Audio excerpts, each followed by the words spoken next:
नवापूर तालुक्यातील विसरवाडी येथे खाटूश्याम बाबाचे फागुन उत्सवानिमित्त सहकीर्तन व निशाणी यात्रा उत्साहात संपन्न। प्रत्येक वर्षी फाल्गुन महिन्यात फागुन महोत्सव साजरा केला जातो। या निमित्ताने येथे कीर्तन, दिव्य ज्योत व महाप्रसादाचे आयोजन केले जाते। मोठ्या भक्तिभावाने श्यामप्रेमी कीर्तनासाठी हजेरी लावतात। दिनांक 16 मार्च रविवारी रोजी संध्याकाळी येथील शिव मंदिरापासून निशाणी यात्रा प्रारंभ करण्यात आली। ढोल ताशाच्या गजरात मोठ्या भक्तिभावाने ही निशाणी यात्रा कीर्तन स्थळापासून काढण्यात आली।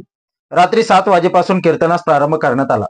यावेळी कीर्तनासाठी राजस्थान येथील प्रसिद्ध गायक संतोष व्यास, रिंगस राजस्थान, दीपाली यादव भोपाल यांनी सुमधुर वाणीने कीर्तन करून श्याम भक्तांना मंत्रमुग्ध केले। यावेळी फागुन महोत्सव असल्याने रंगाची होळी खेळण्यात आली।